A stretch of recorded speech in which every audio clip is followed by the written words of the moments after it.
Hey, Nelson, alcoholic addict. That is not my real name. That's the name off a fake ID I stole when I was 18. No, I'm just kidding. It's a pen name that I use here at my newsletter, LOL Sober. I saw a story earlier this week from the New York Times. It was very interesting. It was about a surprising spike in the number of car crashes the past 2 years. And researchers in the story, they said they were stunned because serious car crashes have steadily gone down for decades. And the assumption was that with a pandemic happening, there would be a significant drop because less people would be on the road. They would be at their house, right?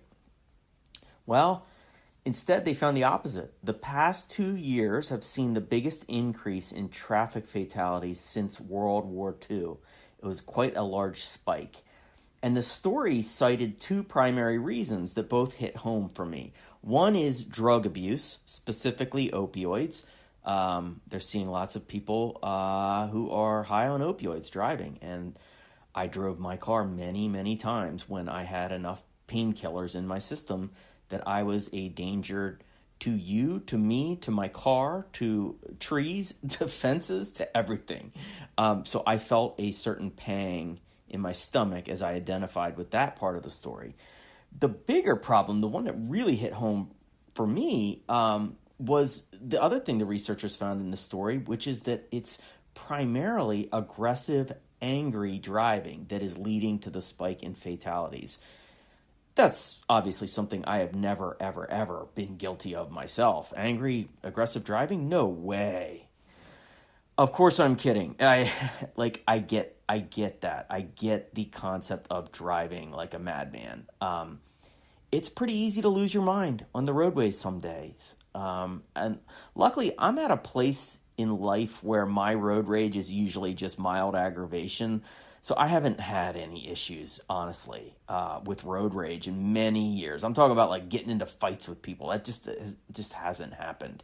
But in my experience, angry driving it happens, and it's usually for me an obvious sign that I am not spiritually fit.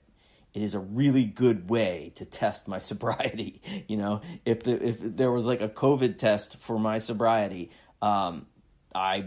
driving is a good way to test positive or negative. And because stuff comes out sideways and it comes out on the road sometimes.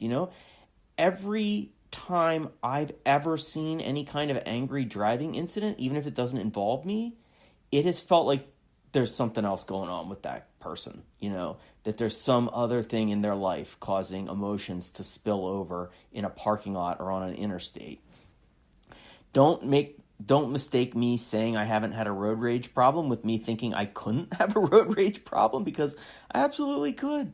I find myself simmering behind the wheel from time to time, and it's always because there's an underlying issue that has nothing to do with driving. It's just coming out there. I also have all sorts of other places. If it's not the roads, I have other places where I see fear and anger pop up in sober life, And the number one culprit, it's with my family. I'll get a shitty email or have a bad day of foot pain or headache or something else that has nothing to do with my family. And then the easiest way to blow off some steam is to ream out one of my kids or my wife. And it's usually for nothing. It's just so easy to just let her rip, and there aren't always repercussions like there probably should be. They love me, so I know they're not going to kick me to the curb if I yell at them, at least not right away anyway.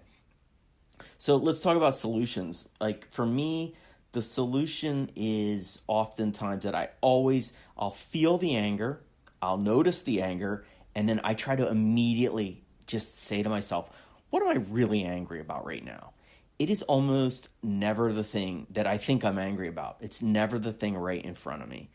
I find anger is like it's like a rock on the bed of a creek. You lift it up and all sorts of weird shit scurries out from underneath there.